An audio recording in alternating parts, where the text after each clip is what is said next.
ચલો બેનો, આપણે બાયનું કટિંગ શીખવાની છે. લંબાઈ લીધી બાયની આપણે આમની 13ની કે 14ની લેવાની છે. 12ની કરવાની, 14 કરી દો. પછી બાયનો ખભો, બાયનો આકાર છોડી દો બેનો. થઈ જાય થઈ જાય.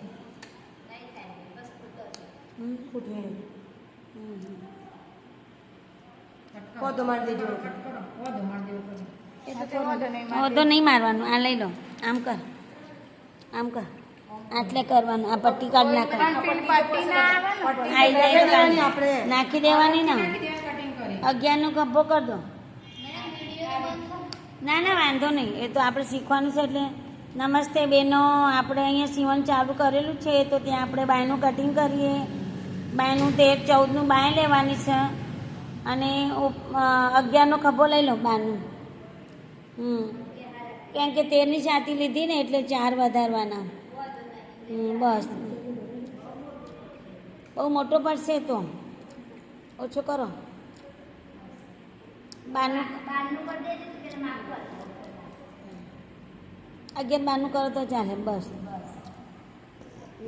પછી લંબાઈ લીધી,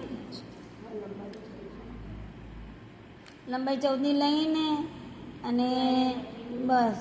અને અહીંયાથી તમારે અહીંયાથી છોડો 2, હા 2 છોડો, 3 છોડો, 2.5 છોડો. પછી આમ આકાર બનાવવાનો છે. સીધી લીટી દઈ દે. ખભાનો આકાર આપવા માટે સીધી લીટી પહેલાં દોરવાની આપણે. હા 2 લીટી દોરી દો. અને મોરી લઈ લો તમારે. 8ની મોરી લઈ લો નીચે. એ ખભો દોરાઈ જાય એના પછી 8ની મોરી લઈ લો.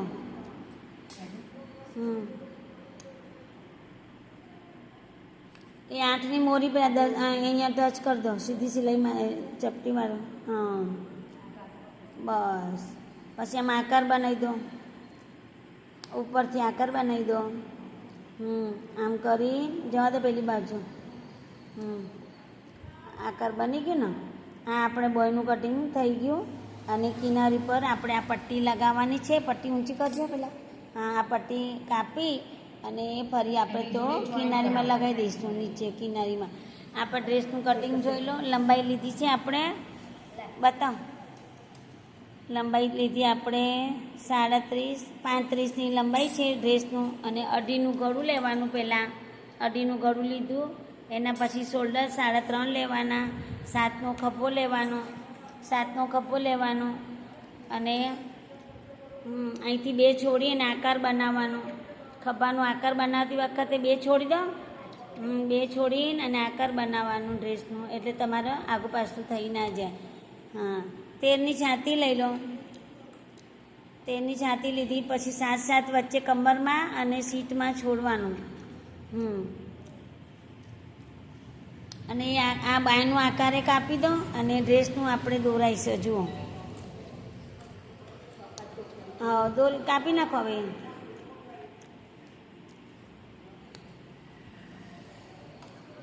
કાપડ વધશે. કાપી દો. હવે તમે દોરી દીધું ને. આ ડ્રેસનું કમ્પ્લીટ થઈ ગયું. જો તમને વિડીયો સરસ લાગ્યો હોય, ડ્રેસનું સરસ, શેર કરો, સબસ્ક્રાઇબ કરો. બોલો બોલો. લાઈક કરો, શેર કરો, સબસ્ક્રાઇબ કરો. Okay bye. પ્રાર્થનાબેન સીવણ ક્લાસ.